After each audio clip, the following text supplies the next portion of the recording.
Muy buenos días, chicos. ¿Qué tal? Bueno, para esta semana tenemos programado un nuevo tema llamado el aparato digestivo. Bueno, el aparato digestivo, al igual que otros aparatos sistemas, es un conjunto de órganos que trabajan en conjunto para cumplir una función determinada.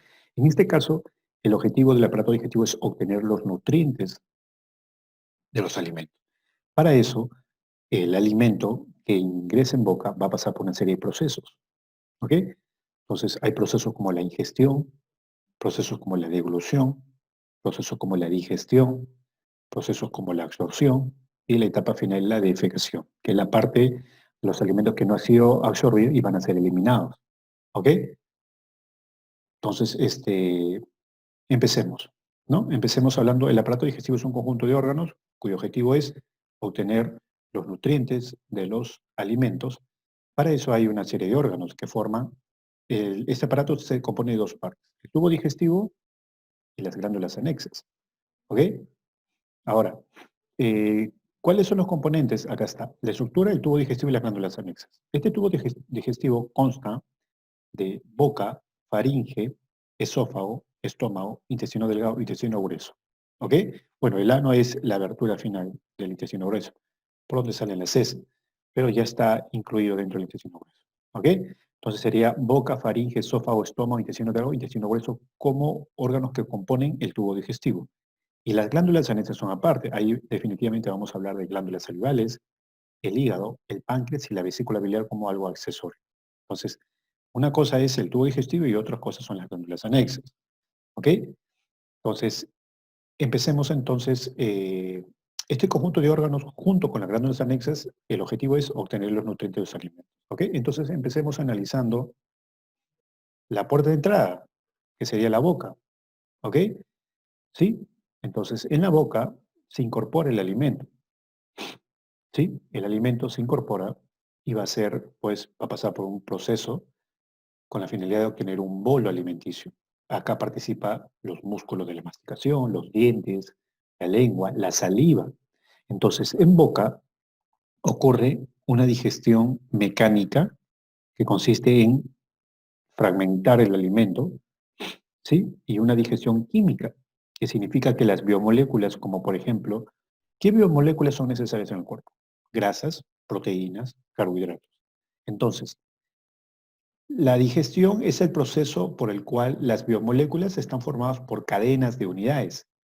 Y estas unidades están unidas por enlaces. Entonces, en la digestión química van a participar unas proteínas que tienen una función catalítica de romper esos enlaces y obtener estas unidades llamadas nutrientes.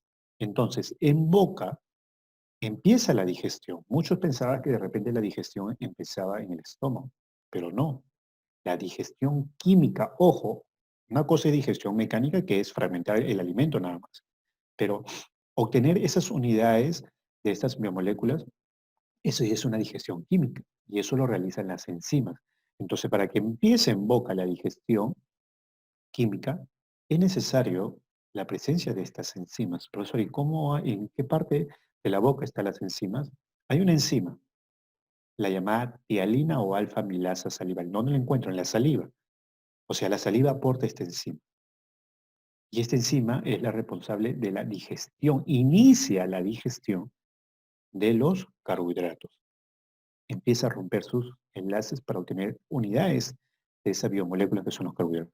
O sea, la digestión química de los carbohidratos empieza en boca. En general, yo puedo decir, entonces, la digestión, ¿dónde empieza? En boca. Entonces, descartamos o rechazamos esa idea que se tenía que la digestión inicia en el estómago y eso es falso. Entienda, la digestión es el proceso por el cual las biomoléculas, sus cadenas se van a romper para obtener sus unidades. Esa es digestión. Y lo realizan las enzimas. Y empieza en boca. ¿Ok? Entonces, ¿te das cuenta que la saliva aporta mucho, sí o no, para el proceso de la digestión? Sí, uno de ellos es esta enzima.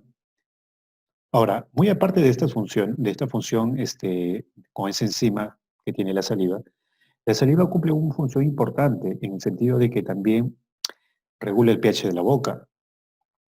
Porque si no hubiera saliva en boca, la boca sería una cavidad ácida y sería el hábitat ideal para las bacterias.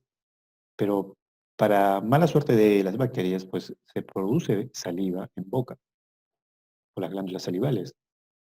Y esta saliva neutraliza esa acidez, ¿ok? Por lo tanto, el ambiente de la boca se vuelve ligeramente alcalino y por lo tanto no es tan favorable para las bacterias. Pero ojo, para no todas las bacterias, definitivamente va a haber bacterias, pero también acá va a depender también de la higiene bucal que uno tenga. Y eso va a ayudar a la saliva a que de repente no sea un hábitat favorable para las bacterias. Entonces, mucho depende también de la higiene bucal. ¿Ok? Entonces, en el proceso de la boca se forma el bolo alimenticio por acción de dientes, el principal músculo de la masticación, pregunto en el examen de admisión, el macetero. ¿Ok? Ya cuando hablemos de glándulas salivales, ya en semanas que vienen, ahí vamos a reforzar eso. Pero ya te voy adelantando. El trabajo de la saliva, humedecer el alimento, producir la alfa-milasa o tialina para la digestión química del carbohidrato, permite alcalinizar la cavidad bucal. De alguna manera, eso favorece a que las bacterias no proliferen en esa zona. ¿Ok? Porque de por sí es una zona donde van a haber bacterias debido a que hay restos alimenticios. Y definitivamente la higiene bucal tiene que estar eh, presente, ¿no? Entonces, como le decía, el agua principalmente tiene agua, vamos a encontrar, por ejemplo, sales disueltas, iones como el sodio, el potasio y también estas enzimas, ¿no? La principal es la alfa-amilasa salival. Hay otras enzimas, pero la principal es esta. Luego, cuando el bolo alimenticio ya pasó, ¿no? Está en boca y tiene que pasar a al siguiente nivel, que es la faringe, se habla de la deglución, ¿ok? Uno deglute el bolo alimenticio y pasa a la faringe. Luego de la faringe, ahora, ¿cuál es lo resaltante de la faringe? Que es un órgano eh, que participa en dos aparatos, perdón, en el sistema digestivo y en el aparato respiratorio. O sea que, profesor, que por ahí pasa el alimento y el aire, sí, por ahí pasa. Profesor, ¿cómo entonces cuando yo como, por qué no entra, después de la faringe no entra la laringe? ¿Por qué? Porque en la faringe hay un cartílago llamado epiglotis que funciona como una puerta, que cuando entra el alimento, automáticamente esta epiglotis tapa la entrada a la laringe y es así, por eso que el alimento no entra a la laringe, por eso no obstruye tus vías aéreas, por eso el alimento pasa de frente al esófago. ¿Ok? Gracias a este cartílago que llamado epiglotis. ¿Ok? Luego sigue el proceso, luego el bolo alimenticio entra al esófago. ¿Ok? El esófago tiene una longitud de entre 23 y 25 centímetros y su principal función es transportar justamente ese bolo alimenticio hacia el estómago. ¿Ok? Ahora, es, es necesario recalcar algo. Ustedes saben que el tubo digestivo tiene músculo porque hay movimiento en nuestro sistema digestivo, debido a que hay una capa muscular en las paredes de nuestro tubo digestivo, en la pared del estómago, en la pared del esófago, en la pared del intestino. Hay tejido muscular. Entonces, toda estructura que tenga músculo va a haber movimiento. ¿Cómo se llama el movimiento de mi sistema digestivo, de mi tubo digestivo? Peristalsis. ¿Ok? Ahora, y es por eso que esto permite que el bolo alimenticio vaya descendiendo, muy aparte por la gravedad, por los movimientos de la capa muscular. Ahora, solo para complementar, hay tres tipos de tejido muscular: liso, el cardíaco y el esquelético. De los tres, el abundante es el esquelético, es el que está entre los huesos. Bíceps, tríceps, todo lo que está entre los huesos. Luego viene el cardíaco, obviamente es el que está en el corazón. Y luego viene el liso. El liso lo encuentro en el sistema digestivo, en la vejiga también, por ejemplo. Entonces, hablamos de tejido muscular liso. ¿Ok? Listo. Ahora, una vez que el bolo alimenticio ya llegó, pasó el esófago, va a entrar al estómago. ¿Y por dónde entra? Hay un esfínter que comunica el esófago con el estómago y eso se llama el cardias. Y también hay un esfínter que comunica el estómago con el intestino, la primera porción del intestino delgado. ¿Cómo se llama? El píloro. ¿Ok? Cuando el bolo alimenticio ya entra al estómago, va a recibir, ¿a quién?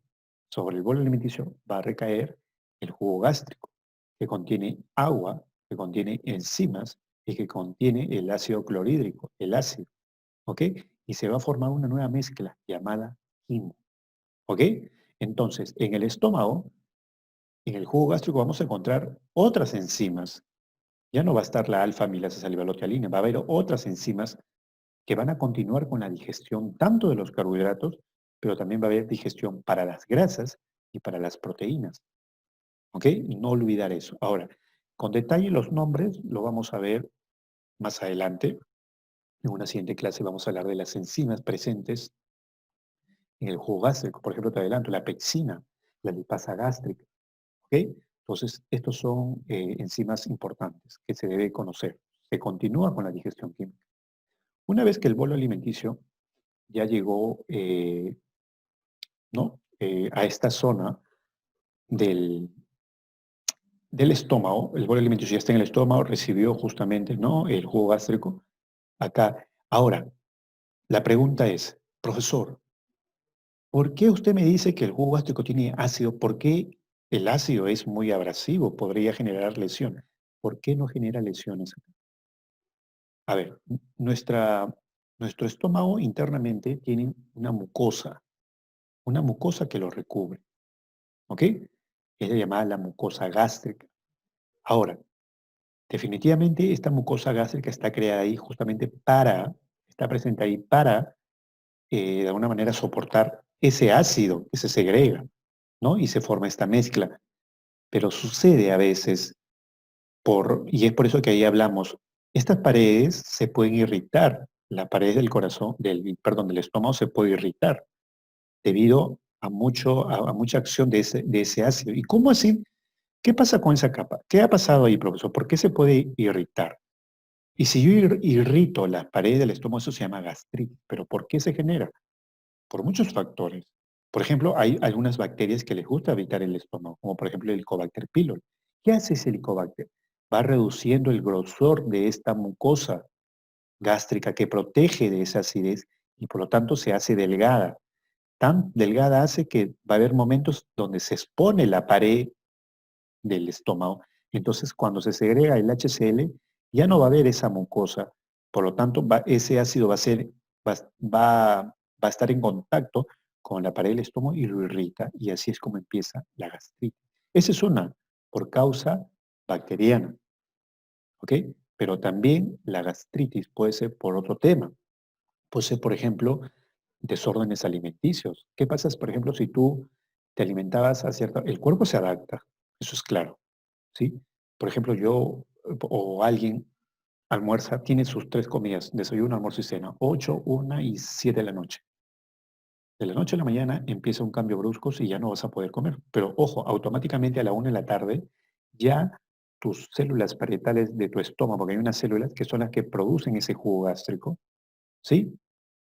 Son las que a esa hora, a la 1 de la tarde, ya están segregando ya el jugo gástrico, el ácido clorhídrico.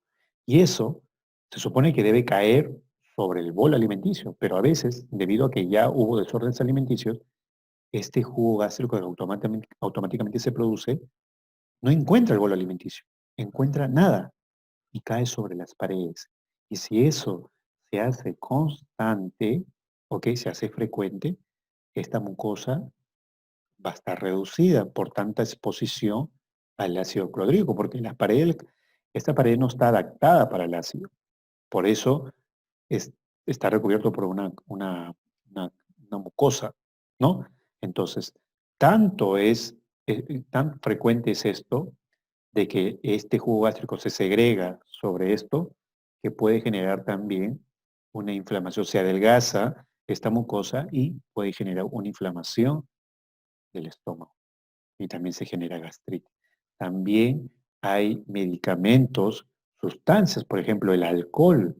El alcohol, las personas que son alcohólicos, hablamos de mucha frecuencia en tomar este tipo de bebidas, también puede generar que esta mucosa disminuya y por lo tanto también se puede generar una irritación del estómago. Hay medicamentos también. ¿Por qué crees que hay medicamentos que de preferencia deben ser consumidos con el alimento? ¿Sí? Justamente porque tienen una de las reacciones adversas que es muy agresivo para la pared del estómago. Entonces podría generar también un tipo de inflamación. ¿Ok, muchachos? Entonces, ya hemos visto boca, Hemos mencionado todo lo que ocurre en boca, digestión mecánica, digestión química por acción de la saliva y la presencia de una enzima llamada tialina o alfa-amilasa salival. Luego viene el proceso de la ingestión, pasa el bolo alimenticio hacia la faringe, luego continúa, ¿sí? En la faringe, ojo no olvidar el papel del epiglotis, luego continúa con el esófago, que por peristalsis sigue su trayecto, el bolo alimenticio, hasta llegar al estómago, donde llega al estómago pasando por el cardias, recibe el jugo gástrico, y en el jugo gástrico, perdón, el bolo alimenticio recibe el jugo gástrico y se convierte en una nueva masa llamada quimo, que contiene enzimas que continúan con la digestión de los carbohidratos, digestión de las grasas, digestión de proteínas. ¿Ok? Y luego el alimento va a pasar por el píloro y este bolo alimenticio, perdón, este quimo, disculpen, este quimo pasa al intestino delgado y va a recibir otras secreciones como el jugo pancreático y la bilis y ya dejará de llamarse quimo, sino kilo. Y esto lo vamos a ver en una siguiente oportunidad. Ok, muchachos, muchas gracias por su atención y nos vemos en una siguiente clase. Gracias.